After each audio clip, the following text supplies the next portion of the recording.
Hello everyone, subscribe कीजिए हमारे channel को और दबाइए इस घंटे को and never अगला टॉपिक जो आता है वो आता है फॉर्म्स ऑफ मनी। क्या आता है? Forms of money. Forms of money का मैं मतलब कि मनी के कौन कौन से टाइप्स होते हैं, जिसमें पहला होता है फिएट मनी। फिएट मनी क्या होता है? It refers to that money which is issued by order या अथॉरिटी ऑफ द गवर्नमेंट। जो किसके द्वारा इशू की जाती है? गवर्नमेंट की किसी अथॉरिटी के द्वारा इशू की जाती है, उसे बोलते हैं fiat money. It includes all notes and coins. और ये क्या होता है? इसमें सारे के सारे नोट्स और कॉइन्स आते हैं। मतलब फिएट मनी में कौन कौन सी चीज़ें आती हैं? जो किस गवर्नमेंट की किसी अथॉरिटी के द्वारा इशू की जाते हैं। जैसे इंडिया के अंदर आरबीआई इशू करती है, तो आरबीआई के द्वारा जितने भी नोट इशू किए गए सब फिएट मनी है। जितने भी कॉइन इशू किए गए वो सब फिएट मनी है। ठीक है कि नहीं? आपको पता होना चाहिए, कॉइन जो होती है वो आरबीआई इशू नहीं करता, गवर्नमेंट करती है। नोट्स जितने भी होते हैं उसमें 1 रुपये के नोट को छोड़कर सारे के सारे नोट्स जो होते हैं वो आरबीआई इशू करती है और आरबीआई के गवर्नर के ही साइन होते हैं। 1 रुपीज़ का जो नोट होता है उस पर जो साइन होता है वो फिनांस सेक्रेटरी का साइन होता है, उसे गवर्नमेंट इशू करती है। कई बार बच्चों ने पूछा है कि सर ऐसा क्यों होता है? तो ऐसा इसका कोई बेसिस तो मुझे खास पता नहीं है, लेकिन हाँ इतना मुझे ज़रूर पता है कि ये शायद एक ट्रेडिशन था, तो ट्रेडिशनल कुछ चला हुआ आ रहा है। बाद बाकी का मुझे ज़्यादा नहीं पता, बस एक फैक्ट है तो थोड़ा सा याद रखना कि 1 रुपीज़ का जो नोट है उस पर जो साइन होते हैं वो फिनांस सेक्रेटरी के साइन होते हैं, आरबीआई गवर्नर के साइन नहीं होते। और दूसरा, कॉइन्स जितने भी इशू किए जाते हैं वो गवर्नमेंट के द्वारा इशू किए जाते हैं, आरबीआई के द्वारा इशू नहीं किए जाते। ठीक है, फिएट मनी समझ में आ गया। अब आते हैं फिड्यूसरी मनी। फिड्यूसरी मनी क्या होती है? कि it refers to that money which is accepted as a medium of exchange because of the trust between payer and payee. मतलब ऐसी मनी जो मीडियम ऑफ एक्सचेंज के रूप में एक्सेप्ट की जाती है। क्यों? ट्रस्ट के लिए। मतलब ट्रस्ट पर ही आपको क्या किया जाता है? मीडियम ऑफ एक्सचेंज के रूप में स्वीकार की जाती है। और ट्रस्ट किस किस के बीच में होता है? पेयर एंड पेई, देने वाला और लेने वाला। जैसे चेक, चेक भी क्या है? एक तरीके से मनी का ही काम करती है। ठीक है, अब चेक जो है वो गवर्नमेंट अथॉरिटी के द्वारा इशू नहीं की जाती, कोई आरबीआई उसे चेक को इशू नहीं करता है, वो कौन इशू करता है? बैंक। लेकिन फिर भी चेक क्या होता है? ट्रस्ट के बेसिस पर काम करता है। ठीक है, इसी तरीके से आप कर सकते हो, जैसे डिमांड डिपॉजिट्स होते हैं, ठीक है, बैंक ड्राफ्ट होते हैं, ये सब जो होते हैं ये सब क्या होते हैं? फिड्यूसरी मनी के एग्जांपल्स हैं। ठीक है, ये सब क्या होते हैं? ये मीडियम ऑफ एक्सचेंज के रूप में यूज़ किए जाते हैं। आप अगर मेरे को फीस दोगे तो आप मुझे, अगर आप रुपीज़ में नहीं देना चाहते तो आप चेक में दोगे तो मैं एक्सेप्ट करूंगा, मना नहीं करूंगा। क्यों? क्योंकि ट्रस्ट है। मतलब चेक जो होते हैं हमारा क्या, पेयर और पेई का एक ट्रस्ट बना हुआ है, जिसकी वजह से हमें पता है कि चेक जो होते हैं उससे आप पेमेंट ले सकते हो, कोई दिक्कत नहीं है। आप देखोगे बहुत से कॉलेज और यूनिवर्सिटी में जब फीस जमा करते हो तो डीडी लगता है उसमें। ठीक है, तो वहाँ पर डीडी दिया जाता है। ठीक है, क्यों? क्योंकि वो ट्रस्ट के बेसिस पर काम करते हैं। तो फिड्यूसरी मनी वो मनी होती है जो ट्रस्ट के बेसिस पर काम करती है। ठीक है, अगला होता है full bodied money. Full bodied money क्या होता है? कि it refers to money in terms of coins. ये कॉइन्स के केस में फुल बॉडाइड मनी होती है, whose commodity value is equal to the money value as and when these are issued. मतलब जब वो इशू की जाती है उस समय उसकी मनी वैल्यू और कमोडिटी वैल्यू दोनों जो इक्वल होती हैं उसे बोलते हैं फुल बॉडाइड मनी। ये एक्चुअली कॉइन्स के केस में बोला जाता है। जैसे आपने देखा होगा, अब आज के टाइम पर जो 1 रुपये का कॉइन आता है वो देखोगे स्टील का बना होता है। ठीक है, तो भाई देखो उस पर जो लिखा गया है, इस पर 1 रुपये लिखा गया, तो ये 1 रुपये जो लिखा गया ये है money value, money value. Okay, और जिस मेटल से ये बना गया है, अब ये मेटल कौन सा है? स्टील।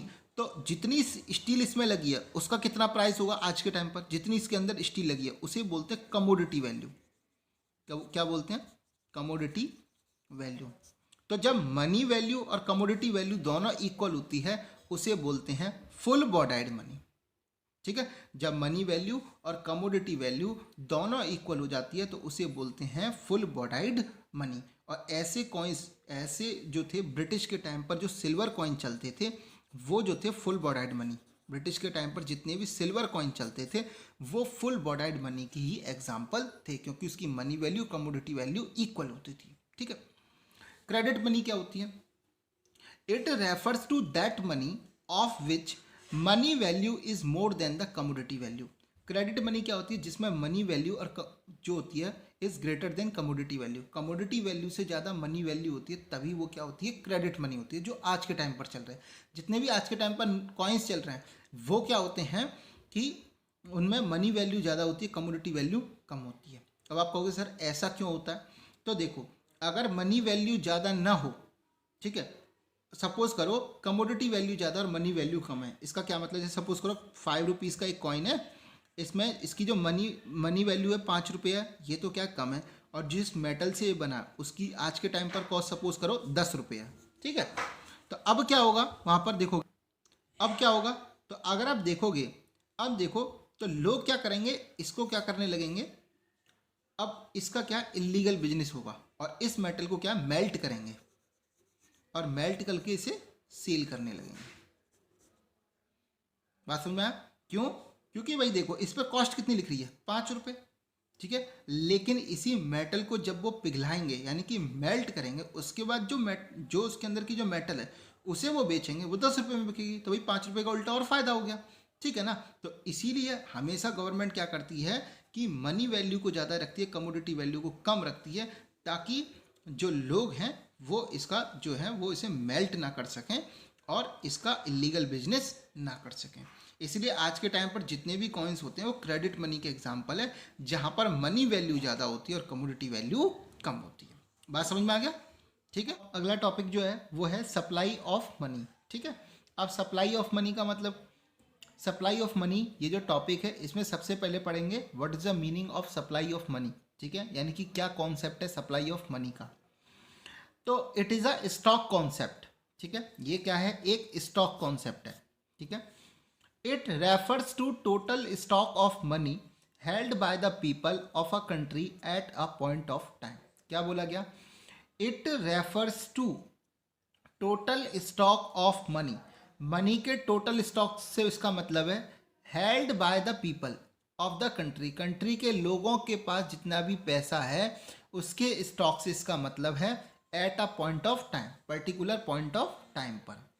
सबसे पहले तो यहाँ पर देखेंगे, इसने कहा स्टॉक कॉन्सेप्ट, हमने टॉपिक पढ़ चुके हैं, चैप्टर फर्स्ट जब हमने पढ़ा था तो वहाँ पर हमने ये चीज़ पढ़ी थी कि स्टॉक और फ्लो दो चीज़ें पढ़ी थी हमने। पहले तो मैंने वहाँ पर आपको बताया था स्टॉक क्या होता है, तो स्टॉक जो होता है वो क्या होता है पर्टिकुलर पॉइंट ऑफ टाइम पर, कि एक पॉइंट ऑफ टाइम पर किसी भी चीज़ में कि कितनी क्वांटिटी है उसी को क्या बोलते हैं? स्टॉक, ठीक है। और फ्लो जो होता है वो टाइम, पर्टिकुलर टाइम पीरियड के लिए होता है। जैसे इनकम के बारे में मैंने बताया कि जो इनकम होती है वो 1 मंथ की होती है, तो यहाँ पर टाइम पीरियड कितना? 1 मंथ। आपकी कोई सैलरी जो होती है या तो मंथ में होती है या आपकी ईयरली होती है, ठीक है।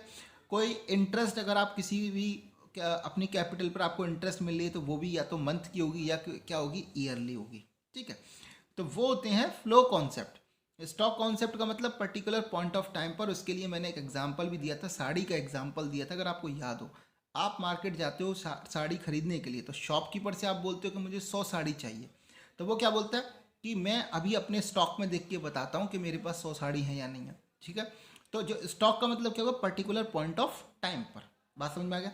तो मनी भी क्या है? मनी सप्लाई का मतलब होता है कि it refers to the total stock of money held by the people of a country, यानी कि एक देश के लोगों के पास पर्टिकुलर पॉइंट ऑफ टाइम पर जितने भी पैसे होते हैं उसी को बोलते हैं मनी सप्लाई, ठीक है। अब supply of money does not include, supply of money में किसको इंक्लूड नहीं किया जाता? तो पहला, stock of money held by the government, government के पास जितना भी पैसा होता है उसे सप्लाई ऑफ मनी में इंक्लूड नहीं किया जाता। Stock of money held by the banking system of a country, और हमारे बैंकिंग सिस्टम के पास में जितना भी पैसा होता है उसे भी सप्लाई ऑफ मनी में शामिल नहीं किया था।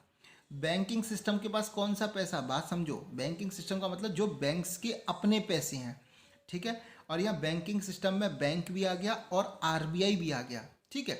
तो आरबीआई, जितने भी हमारे बैंक्स हैं उनके पास जो अपना पैसा है, नॉट पीपल, ना कि इसमें जो है वो लोगों का पैसा शामिल नहीं करेंगे। बैंकिंग सिस्टम के पास जो अपना पैसा है वो जो पैसे होते हैं उसको सप्लाई ऑफ मनी में शामिल नहीं करते हैं। ठीक है, तो क्यों नहीं करते? मनी के सप्लाई में सिर्फ जो लोग मनी की डिमांड करते हैं उन्हीं का पैसा शामिल करते हैं, जो मनी की सप्लाई करते हैं उनका पैसा शामिल नहीं किया जाता। ठीक है, तो यहाँ पर मैंने आपको ब्रैकेट में ये चीज़ लिख करके दिखा दी है कि supply of money includes only that stock of money which is held by those who demand money, not by those who supply money. जो डिमांड करते हैं उनका पैसा जो होता है उसे सप्लाई ऑफ मनी में शामिल करते हैं, लेकिन जो सप्लाई करते हैं उनका पैसा सप्लाई ऑफ मनी में शामिल नहीं करते। ठीक है, जैसे देखो लोग हैं पैसों की डिमांड करते हैं और पैसों को इश्यू करने यानी कि सप्लाई करने का काम किसका है? तो मैं आपको पहले ही यहाँ पढ़ा चुका हूँ कि जो गवर्नमेंट होती है वो भी सप्लाई करती है। तो वो किसकी सप्लाई करती है? कॉइन्स की और 1 रुपीज़ के नोट की। आरबीआई जो होती है वो किसकी सप्लाई करती है? जितने भी नोट्स होते हैं उनकी सप्लाई करती है। ठीक है ना, तो उनका पैसा सप्लाई ऑफ मनी में शामिल नहीं किया जाता। ठीक है, अब आपके दिमाग में एक चीज़ आ रही होगी कि ये सर हम जो मनी का सप्लाई है उसको मीज़र करते ही क्यों हैं? इसलिए मीज़र करते हैं क्योंकि इससे पता चलता है देश में कितना पैसा फ्लो कर रहा है, पूरी कंट्री में कितना पैसा फ्लो कर रहा है। और जब ये पता चल जाता है तो उससे आप जो है वो इन्फ्लेशन को क्या कर सकते हो? कंट्रोल कर सकते हो। अगर आपके यहाँ रिसेशन यानी कि मंदी का पीरियड चल रहा है तो उसे आप ठीक कर सकते हो। तो कोई भी चाहे इन्फ्लेशन का सिस्टम हो, चाहे डिफ्लेशन या रिसेशन का सिस्टम हो, सभी को अगर आपको कंट्रोल करना है या उसको क्या कहना चाहिए, उसको ठीक तरीके से अगर आप काम कराना चाहते हो, अगर महंगाई ज़्यादा है तो आपको महंगाई कम करनी पड़ेगी, अगर आपकी मंदी रिसेशन ज़्यादा है तो उस मंदी को हटाना पड़ेगा। तो इन सबको अगर आपको कंट्रोल करना है तो उसके लिए ज़रूरी है कि आपको मनी की सप्लाई पता होनी चाहिए कि मनी की सप्लाई जो है किसकी है। तो सबसे पहले हमने सीखा कि मनी के सप्लाई का कॉन्सेप्ट क्या है, कि क्या कॉन्सेप्ट है मनी की सप्लाई में जो होता है वो किसको इंक्लूड किया जाता है और किसको इंक्लूड नहीं किया जाता। अब मनी की सप्लाई कैसे मीज़र की जाती है, किस तरीके से मीज़र की जाती है, उसमें क्या क्या शामिल करेंगे उसे देखेंगे। तो देखो मीज़रमेंट ऑफ मनी सप्लाई। तो अब मनी के सप्लाई को मीज़र करने के 4 तरीके हैं इंडिया के अंदर, जिसे डिनोट करते हैं M1, M2, M3, M4। ठीक है, लेकिन हमारा जो सिलेबस है 12th क्लास का उसमें सिर्फ M1 ही दे रखा है। ठीक है, तो M1 जो दे रखा है यानी कि M1 का क्या मतलब होता है, यानी कि मनी की सप्लाई को मीज़र करने का M1 वाला जो तरीका उसमें क्या होता है, उसमें होता है C plus DD plus OD। क्या मतलब हुआ? C का मतलब होता है currency held by the public. C का मतलब क्या होगा कि it refers to currency held by the public. It includes coins as well as paper notes. लोगों के पास जितने भी कॉइन्स और नोट्स होते हैं उन सबको जब इंक्लूड कर लिया जाता है तो उसे डिनोट करते हैं C से। DD का मतलब होता है डिमांड डिपॉजिट्स। तो ठीक है, it refers to demand deposits of the people with commercial bank. जो कॉमर्शियल बैंक में लोग डिमांड डिपॉजिट्स करते हैं। डिमांड डिपॉजिट्स में अगर आपको मैं नॉर्मली बताऊं तो क्या आता है? कासा।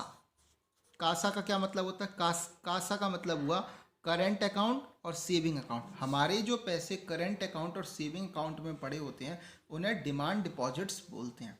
और ये पैसा बैंक के पास होता है और उसको मनी सप्लाई में इंक्लूड किया जाता है क्योंकि ये पैसा किसका है? पब्लिक का है, ना कि बैंक का पैसा है। मैंने क्या बताया था कि सप्लाई ऑफ मनी में जितना भी बैंकिंग सिस्टम है उनका पैसा इंक्लूड नहीं करेंगे, लेकिन बैंकिंग सिस्टम का पैसा के पास तो पब्लिक का भी पैसा होता है ना, तो उसको शामिल किया जाएगा।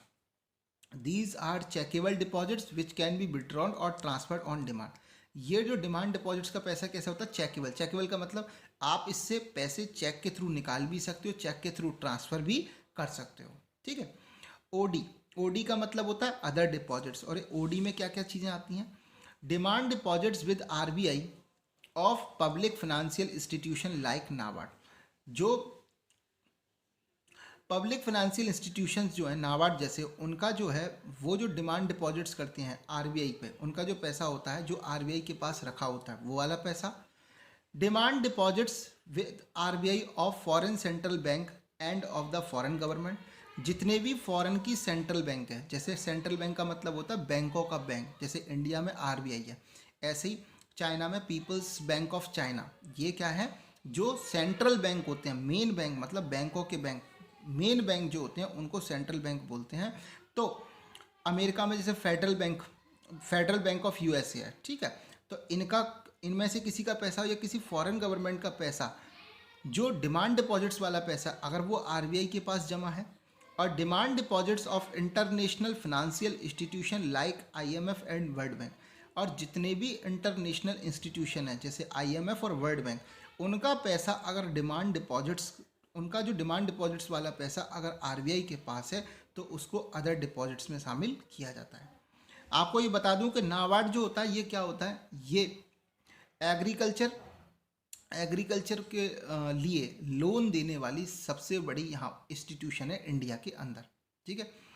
तो यहाँ पर इतना बस आप याद रखो कि जब M1 मेजर करते हैं तो उसमें C currency held by the public, DD का मतलब डिमांड डिपॉजिट्स, OD का मतलब अदर डिपॉजिट्स, उसमें होता है demand deposits of public financial institution, demand deposits of foreign central bank and foreign government, और demand deposits of international financial institution like IMF and world bank. तो इन सब का पैसा जो होता है उसको हम सप्लाई ऑफ मनी में काउंट करते हैं। बात समझ में आ रहा है, इन्हीं सब का पैसा सप्लाई ऑफ मनी में काउंट करते हैं। तो इस तरीके से हमने सप्लाई ऑफ मनी में सबसे पहले कॉन्सेप्ट देखा, क्या कॉन्सेप्ट है, ठीक है। उसके बाद हमने देखा इसको मेज़र करने का क्या तरीका होता है, 4 तरीके होते हैं, लेकिन हमारे में सिर्फ M1 वाला तरीका है, प्लस क्लास 12th के लेवल पर सिर्फ M1 को ही हमें पढ़ना है, ठीक है। बात समझ में आ गया, तो यहाँ तक के लिए इतना ही रखते हैं, ठीक है। Thank you.